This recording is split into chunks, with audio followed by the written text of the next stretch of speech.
Vote भी नहीं देंगे जो हमारे गांव की। इतनी सालों से हमको यहाँ 90 साल हो गए हैं, 60 साल तो मेरे को हो गए यहाँ। 60 साल से हम चल रहे हैं, हमारा अभी बच्चे क्या चलेंगे आगे को। 60 साल हमको हो गए तो हमारे गांव में कोई चीज की सुविधा नहीं है।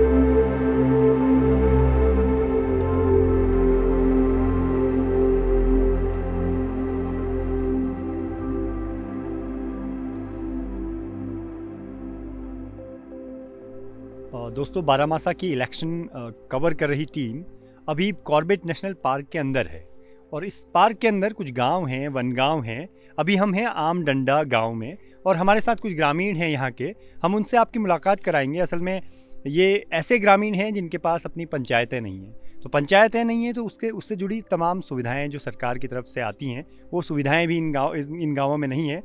जैसे कि सरकारी दावों के बावजूद कि पूरी तरह से इलेक्ट्रिफिकेशन हो चुका है देश का, लेकिन इस गांव के पास अभी बिजली नहीं पहुंची है। सोलर पैनल्स कुछ हैं लेकिन इलेक्ट्रिसिटी उस तरह से यहाँ पर अभी इस गांव के पास नहीं पहुंची। और इसी तरह के 24 और गांव इधर हैं इस विधानसभा में, रामनगर विधानसभा में, जिनके पास बिजली नहीं है, जिनके पास बहुत सारी बुनियादी सुविधाएं जो सरकार देने का दावा करती है वो सुविधाएं अभी नहीं पहुंची हैं। तो हमारे साथ यहाँ कुछ युवा हैं, कुछ बुजुर्ग हैं, काफ़ी लोग हैं जो कि इस गाँव को रिप्रेजेंट करते हैं। इस गाँव की कहानी हमें सुनाएंगे। असल में कॉर्बेट नेशनल पार्क के अंदर का गाँव है, यानी कि जो नेशनल पार्क पूरी दुनिया में मशहूर है बाघों के संरक्षण के लिए। उस गांव में, उस पार्क के अंदर के गांव में क्या कहानी है, इन गांवों का कैसा संरक्षण है, हम इसे जानने की कोशिश करेंगे। आप अपना नाम बताएंगे? मेरा नाम रोहन थपलिया है। अच्छा, रोहन आप इसी गांव से हैं? हाँ जी। आम डांडा? हाँ जी, आम डंडा से हूँ। आम डांडा खत्ता इसका नाम है। हाँ जी। अच्छा, ये कैसा गांव है? आप तो यंग लग रहे हैं कि आप स्कूल पढ़ते हैं क्या? हाँ जी, अच्छा, 11th स्टैंडर्ड। अच्छा, पढ़ने कहाँ जाते हैं? रामनगर। अच्छा, रामनगर आप यहाँ से हाँ पढ़ते हैं। जी। अच्छा, कितनी दूर होता है रामनगर? यहाँ से 3 किलोमीटर के आसपास है, लेकिन स्कूल 3.5-4 पड़ जाता है। अच्छा, तो आप स्कूल पढ़ने रामनगर यहाँ से जाते हाँ हैं। जी। अच्छा, आपको मालूम है कि ये गांव की अनोखी कहानी क्या है? हाँ, गांव की अनोखी कहानी ये है कि यहाँ पर किसी प्रकार की कोई भी मूलभूत सुविधा नहीं है और नेटवर्किंग की प्रॉब्लम सबसे ज़्यादा है। अच्छा, नेटवर्क भी नहीं है? नहीं है। अच्छा, आप स्कूल पढ़ते हैं तो अभी तो कोविड टाइम चल रहा था, सारी क्लासेस नेटवर्क के ज़रिए ही पढ़ाई गई, मतलब ऑनलाइन क्लासेस चल रही थी। आप लोगों ने कैसे इसे किया? सर बहुत कम लिए है, यहाँ से रामनगर ही जाना पड़ता है क्लास लेने के लिए। अच्छा, बहुत ज़्यादा दूर है तो आधी से भी कम क्लासेस लिए हैं। अच्छा, उससे बहुत ज़्यादा फर्क पड़ा है स्टडी पे। अच्छा। और हम शिक्षा पर फिर बात करते हुए आएंगे। पहले हम इस गांव को समझने की कोशिश करते हैं। आप मुझे बताएं कि ये गांव, थोड़ा सा इसके बाद आप मुझे इतिहास बता रहे थे गांव का, क्या इतिहास है इस गांव का? सर, इससे पहले हमारा गांव जो है आमडंडा खत्ता, ये इससे जंगल में आधा किलोमीटर ऊपर था। बाद में इसको सन 1978 में यहाँ विस्थापित किया गया नीचे। अच्छा, जब टाइगर रिजर्व का जब बफर जोन बढ़ाया गया? जी सर। अच्छा, ये सर, ये बफर जोन, ये कॉर्बेट नेशनल पार्क तो सर बाद में बना, ये गांव बहुत पहले से ही है सर। अच्छा, पार्क बाद का है, गांव बहुत पहले का? हाँ जी सर। अच्छा, तो किस तरह का गांव हुआ करता था पहले और अब किस तरह का गांव है, ये थोड़ा सा समझाएंगे? आपको इसकी समझ है? सर, ये पहले तो हमारे जो बुजुर्ग लोग थे वो जंगलों में गाय भैंस चरा के अपना जीवन यापन करते थे। फिर बाद में जो ये वन विभाग है, इनका फॉरेस्ट्री डिपार्टमेंट है, इन्होंने यहाँ पे इसको विस्थापित किया। लेकिन बाद में कॉर्बेट ने अपने उसमें ले लिया, अपनी जगह बना ली यहाँ पे। अच्छा, तो ये आप कॉर्बेट के अंदर है सर। अच्छा, मैं सुन रहा था कि यहाँ पर जो ग्रामीण हैं उनके पास वोटिंग राइट जो है असेंबली इलेक्शंस में, यानी विधानसभा चुनावों में और लोकसभा चुनावों में तो है, लेकिन उनका वोटिंग राइट जो है पंचायत चुनावों में प्रैक्टिस नहीं हो पाता। यहाँ ये पंचायतें नहीं हैं ये गाँव? नहीं सर, पंचायत चुनाव कोई सा भी नहीं होता है सर यहाँ पे। अच्छा, तो पंचायतें यहाँ नहीं है? नहीं सर। अच्छा, तो यहाँ पर जो लोकल रिप्रेजेंटेशन है इस गांव का, वो किस तरह से होता है? कोई नेता हैं, कोई किसी तरह से इलेक्टोरल बॉडी इस तरह की, उसमें आपके गांव का प्रतिनिधित्व किस तरह का है? सर, गांव का प्रतिनिधित्व कोई नहीं करता है। जब वोट होते हैं तो जो विधायक प्रत्याशी होता है, बीजेपी या कांग्रेस या बसपा जो भी होते हैं, उस टाइम पे यहाँ पर आते हैं और वोटिंग के लिए बोलते हैं। और लोकसभा और विधानसभा में हमारे गाँव के लोग भागीदारी करते हैं। और बाकी किसी भी चुनाव में हमारे गांव के लोग प्रतिभाग नहीं करते हैं। तो ये एक ऐसा गांव है जिसके पास पंचायत अपनी नहीं है, तो स्वाभाविक रूप से पंचायत के चुनावों में इनकी कोई दखलंदाजी नहीं है और उस तरह का कोई भी जो जितनी सुविधाएं हैं पंचायतों और जो पंचायती राज सिस्टम के थ्रू भारत में इंट्रोड्यूस हुई हैं, वो ये जो गांव हैं इस इलाके के वन गांव उन पंचायत सुविधाओं से एक तरह से बिल्कुल भी अभी तक परिचित नहीं हो पाए हैं। आपका क्या नाम है? मेरा नाम किरण आर्या। अच्छा किरण, आप भी यहीं से हैं? मैं सुंदरखाल 1 ग्राम से हूँ। अच्छा, 1 ग्राम से ही हैं? जी। अच्छा, वो दूसरा 1 ग्राम। जी जी। अच्छा, आपके गांव में महिलाओं को किस किस तरीके की दिक्कतें हैं? क्या है मतलब गांव की कहानी और गांव की महिलाओं की कहानी? आपके ज़रिए हम महिलाओं की कहानी जानते हैं। यहाँ पर जो महिलाओं की कहानी है वो ये है कि जो महिलाएं जंगल जाती हैं और जो यहाँ पे जानवर पालते हैं, जैसे गाय भैंस वगैरह पालती हैं, या उनको जो है जलाने के लिए जो लकड़ियों की सुविधा है, तो आज उनके दिन पे दिन ये राइट भी जो है सरकार लगातार छीन रही है। और जो हमेशा जो बाघों का संरक्षण है यहाँ पर वो बढ़ता जाता है। जो महिलाएं उससे बहुत पीड़ित होती हैं और कई सारी महिलाओं पे जो है टाइगर हमला करता है या हाथी हमला कर देते हैं, तो उसमें बहुत दिक्कतों का सामना महिलाएं करती हैं। और उनके जो अधिकार थे लकड़ी लाने के, घास लाने के, वो भी लगातार उनसे छीने जा रहे हैं। और बाकी महिलाओं के साथ यही यहाँ पर सारी दिक्कतें हैं। और ना वोट डालने का, पंचायतों में उनको वोट डालने का, आज पूरा गांव जो है उससे परेशान है। जो शिक्षा का स्तर है, जो लड़कियों के लिए जाने का स्तर है, वो बड़ी दिक्कत चीज़ है, क्योंकि दूर स्कूल हैं, उन स्कूलों को उनको करना पड़ता है। चाहे लड़के हैं, लड़के नेटवर्क के लिए रामनगर चले जाते हैं, लेकिन जो लड़कियां हैं, बालिकाएं हैं, उनके लिए बड़ी उन्होंने जो स्थिति है वो बिल्कुल भी इस बीच नहीं की है कोविड के टाइम पे। तो ये महिलाओं के लिए यहाँ पर बड़ी समस्या है। तो महिलाओं के लिए यहाँ पर कोई भी संरक्षण नहीं है। महिलाएं जो है आधी से ज़्यादा ज़िंदगी को अपने जो है जानवरों के साथ यहाँ पर बिता चुकी हैं।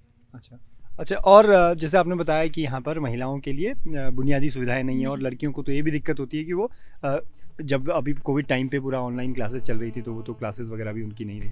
अच्छा, जो आम जीवन है आम महिलाओं का, किस तरह का जीवन है? क्या वो भी पशुपालन से भी जुड़ी हुई हैं? किस किस तरीके की से उनका जीवन है इधर? यहाँ पर जो महिलाओं का जीवन है वो बहुत ही कठिन जीवन है, क्योंकि जो 1 ग्राम के चलते एक तो उनके पास जो है रोजगार कुछ नहीं है, वो रोजगार से भी जो है महरूम है, और शिक्षा से इसलिए महरूम है क्योंकि शिक्षा बहुत दूर दूर उनके लिए है। और जो उनका जो जीवन है वो लगातार जो है उनका जीवन जो है जो जानवरों से उनको जो हमेशा फेस करना पड़ता है, वो उनका जो है कठिन जीवन है। शिक्षा से लेकर और घरेलू जिंदगी तक उन लोगों की बहुत जो है। और उत्तराखंड लगातार हम 1 ग्रामों की तरफ कहें तो महिलाएं जो है आज जो है दोहरी शोषण का शिकार हैं। जैसे कि क्योंकि ये एक नेशनल पार्क है और मैन एनिमल कॉन्फ्लिक्ट भी इसके आसपास बहुत ज़्यादा है। हमें कुछ महिलाएं इससे पहले भी मिली थी जिनसे हमने बात की थी, वो महिलाओं पर जानवरों के हमलों का वो शिकार हुई थी। और इसी तरह की जो जानवरों के हमले यहाँ बहुत आम हैं, मैंने यहाँ घूमते हुए लोगों से सुना। यंगर जनरेशन हमारे साथ है, जैसे अभी हमने शुरुआत भी हमने एक स्टूडेंट से ही की थी, तो इनके क्या इश्यूज़ हैं, इनको क्या दिक्कतें तकलीफ़ें हैं यहाँ पर? दिक्कत तो बस इतनी है कि नेटवर्किंग की प्रॉब्लम है, जिसके कारण पढ़ाई नहीं हो पाई है। और बाकी जब बरसात आती है तो यहाँ पे पानी बहुत ज़्यादा भर जाता है। अच्छा।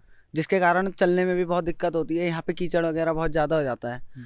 और रात को जब जैसे धूप नहीं आई तो रात को लाइट जलने का कोई मतलब नहीं होता, उसके बाद पढ़ने का तो फिर कोई चांस नहीं है। अच्छा, इस तरह की दिक्कतें, लाइट से जो इलेक्ट्रिसिटी की कमी से जो दिक्कतें होनी है वो हर कोई समझ सकता है, और खासकर हमारी जनरेशन में उसे समझना बहुत आसान है। आपका क्या नाम है? मेरा नाम दीपक कुमार है। अच्छा दीपक, आप क्या करते हैं? मैं पढ़ाई करता हूँ अभी 12th में। 12th में? आप भी हाँ। 12th में? अच्छा, तो कैसे मैनेज होती हैं चीज़ें बिना बुनियादी सुविधाओं के? मैनेज करनी पड़ती है। हमारा कम से कम यहाँ से 3.5 किलोमीटर स्कूल है, बताया भाई ने, और इसके लिए हमको कम से कम 1-1.5 घंटा लग जाता है रामनगर जाने में। तो हमारा 2.5-3 घंटा यहीं पे वो कहते हैं ख़त्म हो जाता है, जबकि 1 घंटे पढ़ने के लिए हम कोचिंग क्लास करें या स्टडी ऑनलाइन स्टडी करें या स्कूल जाएं, कैसे भी हो 1.5 से 2 घंटा हमारा ख़त्म हो जाता है ऐसे। अच्छा। बाकी हमारा नाइट में कोई पढ़ने का मतलब नहीं होता है, क्योंकि आजकल सर्दी है, कोहरा बहुत ज़्यादा हो रहा है, इसलिए हम रात को भी नहीं पढ़ पाते हैं। अच्छा, आपका क्या नाम है? मेरा नाम पुष्कर थपलिया। अच्छा पुष्कर, आप क्या करते हैं? मैं 12th कर लिया अभी। अच्छा, कॉलेज अभी कर student। जी। अच्छा, तो जो दिक्कतें तो हमने सुनी कि स्टूडेंट्स के लिए किस तरह की दिक्कतें हैं, आपकी बाद में क्या, मतलब 12th अब आपका हो गया, अब उसके बाद क्या आइडिया है, क्या करने वाले हैं आप? जी सर, अभी मेरा आर्मी का फिजिकल और मेडिकल फिट हो चुका है। अच्छा मेरा पेपर बचा है अच्छा रिटर्न, उसके लिए कोचिंग जाना पड़ता है। जिस दिन बारिश हो जाती है उस दिन छुट्टी करनी पड़ती है, क्योंकि अगर ऑटो से भी जाएँ तो तब भी ऑटो भी नहीं चल सकता है गांव के बीच में, पानी भर जाता है। अच्छा उसके बाद रात को पढ़ाई का मतलब नहीं होता जिस दिन बारिश हो जाती है। और अगर कोचिंग लेनी हो, ऑनलाइन कोचिंग लेनी हो, तो या तो आगे कोई जंगल में जाना पड़ता है, उधर एक दूर जंगल में वहाँ आते हैं नेटवर्क, या फिर वहाँ रामनगर नहीं जाना पड़ता है। अच्छा, तो आप भी नेटवर्क और जो कनेक्टिविटी है उससे जूझ रहे हैं यहाँ पर पानी वानी। अच्छा, आपका क्या नाम है? मेरा नाम प्रताप थपलिया। अच्छा प्रताप जी, आप क्या करते हैं? मैं जी मेहनत मजदूरी करता हूँ। अच्छा, मजदूरी करते हैं। अच्छा, यहाँ खेती बाड़ी भी होती है? खेती होती है इधर? खेती तो होती है सर, खेती तो बहुत अच्छी होती थी यहाँ, अच्छा लेकिन कुछ जंगली जानवरों की वजह से यहाँ अब खेती वेती भी करना बहुत दुर्बल हो गया है। अच्छा इस चक्कर में कुछ लोगों ने खेती करना भी छोड़ दिया है जंगली जानवरों के भय से। अच्छा अच्छा, तो आप लोगों को जैसे जो मेहनत मजदूरी करते हैं, आप लोग कहाँ बेसिकली तो रामनगर में ही होता होगा? हाँ जी, कहीं भी जैसे ढिकली में मिल जाता है, कहीं पर भी बुला दो, इस हिसाब से अपना। अच्छा, आपकी तकलीफ़ें क्या हैं बतौर इस गांव का निवासी होने के? तकलीफें तो सर बहुत हैं, कह नहीं सकते हैं तकलीफें, लेकिन कुल मिला के गाँव पक्का हो जाए, यहाँ सुविधाएं मिल जाएं, तो हम तो यही चाह रहे हैं, बाकी और कुछ नहीं चाह रहे। अच्छा अच्छा अच्छा, इस बार के चुनाव में एक इम्पॉर्टेंट बात है कि इस जो 24 गांवों की मैं कहानी सुना रहा हूं आपको, इन्हीं गांवों में से एक गांव जिसमें हम खड़े हैं, आम डंडा खत्ता, इसी के एक ग्रामीण इस बार विधानसभा चुनावों में भी दावेदारी कर रहे हैं। और हमारे साथ आप हैं। आप सर अपना नाम बताएंगे? चिंताराम नाम है मेरा। तो चिंताराम जी, उत्तराखंड परिवर्तन पार्टी से आपकी दावेदारी है? मेरे समर्थन में है उत्तराखंड परिवर्तन पार्टी वाले। वनग्राम संघर्ष समिति से लड़ रहा हूँ। अच्छा, आप वनग्राम संघर्ष समिति से लड़ रहे हैं, उत्तराखंड परिवर्तन पार्टी आपको समर्थन करी। अच्छा, तो वनग्राम संघर्ष समिति यानी कि 24 गांवों की संघर्ष समिति होगी, और आपने बताया कि 35,000 के आसपास आबादी इधर पर है जो कि इससे जुड़ी। आपको क्या लगता है, आप लोगों के जो मुद्दे हैं, हमने यहाँ सारे ग्रामीणों से बात करते हुए सुने, तो ये जो इस तरह के मुद्दे जो हैं, इनको लेकर क्या रामनगर की जनता आपके साथ आएगी और आपको वोट करेगी? सर, ये पूरी उम्मीद लेके चल रहा हूँ कि जिस मुद्दे को लेके चल रहा हूँ इसमें सभी लोगों को सहमत होना चाहिए, हो रहे हैं। अच्छा, क्योंकि क्योंकि परेशानियाँ ये वनग्राम के जनता को पूरी परेशानियाँ हैं, और उसके लिए सबका सहमति बनी है कि आप वनग्राम के अपने प्रत्याशी को अपने गांव का ही उठाएं। इसलिए मैं मैदान में आया हूं और मैं चुनाव लड़ रहा हूं। अच्छा, वनग्राम के पास तो पंचायत में चुनाव लड़ने का विकल्प भी नहीं है, तो मतलब ये तो विधानसभा का ही विकल्प बचता है, तो आप उसी में हाँ। दावेदारी कर रहे हैं? हाँ, तो मतलब यही बात तो है, हम अपनी पीड़ा को लेकर के चल रहे हैं। अच्छा, जो हमारी समस्याओं का समाधान आज तक नहीं हो पाया है, इसलिए हमको बड़े पीड़ा लेकर के उठ रहे हैं। नहीं तो हम चुनाव लड़ने काबिल थोड़ी है, हम वनग्राम के गरीब लोग हैं। हमको अपनी पीड़ा को लेकर के हम सोच रहे हैं कि हमारी जनता हमारे साथ हो जाएगी तो हम विधानसभा में जा करके अपनी बातों को रख पाएंगे। अच्छा, क्या मुद्दे हैं? आप मुझे थोड़ा सा अपने पॉलिटिकल एजेंडा के बारे में बताइए। आप लोगों को क्या बोल रहे हैं और क्या कहकर आप वोट मांग रहे हैं? सर, वोट क्या मांग रहे हैं, हम इस हिसाब से वोट मांग रहे हैं। 75 साल देश को आज़ाद हुए हो गए, तो हम लोग अब भी आज़ाद भारत के गुलामी हैं। अच्छा, क्योंकि इतने सालों के बाद हमको कोई मूलभूत सुविधा सरकार ने नहीं दी। विधानसभा लोकसभा के चुनाव में आकर के हमसे वोट ठगे जाते हैं, और हम वोट देने के बाद हमारे पीछे को कोई भी नहीं देखता है। हमारी जैसी परेशानियां हैं वो अपनी जगह और भी बेहतर होते जा रही है। इसलिए हम बड़े दुखी होकर के इस समय अपनी समस्या को लेकर के विधानसभा जाना चाह रहे हैं। क्योंकि हमें जैसे ये वनग्राम हमारा आमडा खत्ता है, ये 1924-25 का बसा हुआ है। अच्छा, उस समय से हमारे बुजुर्ग यहाँ पर पशुपालन करके अपना आजीवन पालते थे।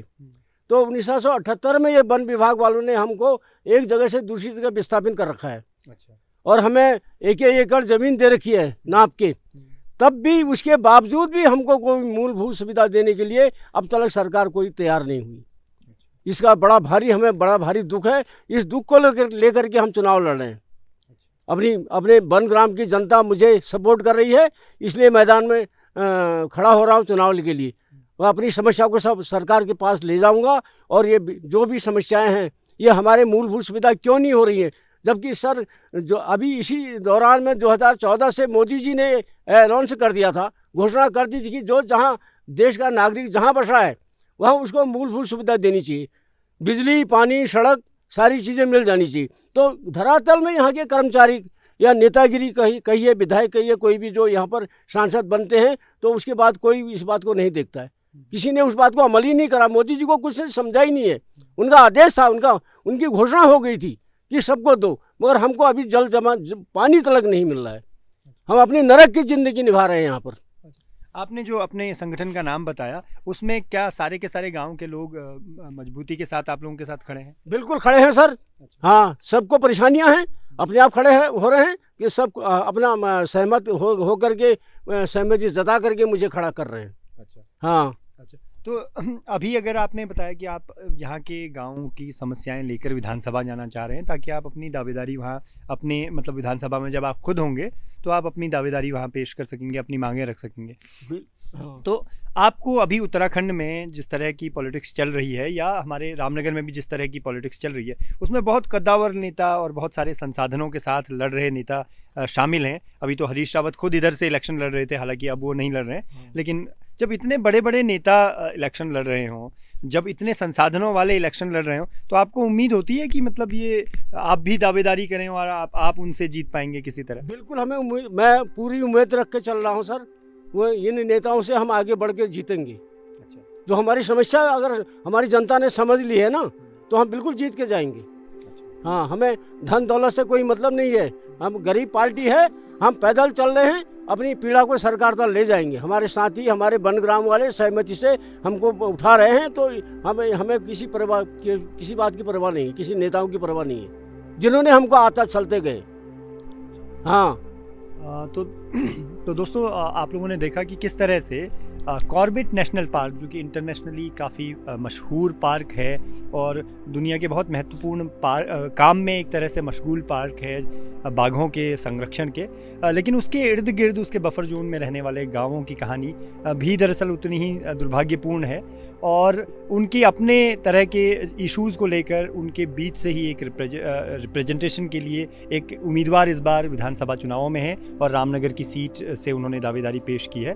और इस गांव के जो दिक्कतें हैं वो हमने यहाँ के युवाओं के साथ, यहाँ की महिलाओं के साथ डिस्कस की। और अभी के लिए इतना ही। हम बहुत इंटीरियर एक गांव में हैं कॉर्बेट नेशनल पार्क के, तो अभी के लिए इतना ही। और हम यूट्यूब चैनल हमारा सब्सक्राइब आप लोग कर लेंगे और जो भी हमारे सोशल मीडिया प्लेटफॉर्म्स हैं उन्हें फॉलो करेंगे और लाइक कर लेंगे। हमारा सिलसिला, चुनावी यात्रा का ये सिलसिला जारी है और हम अगली जगहों से अगली कहानियाँ आपके लिए लेकर आते रहेंगे। धन्यवाद।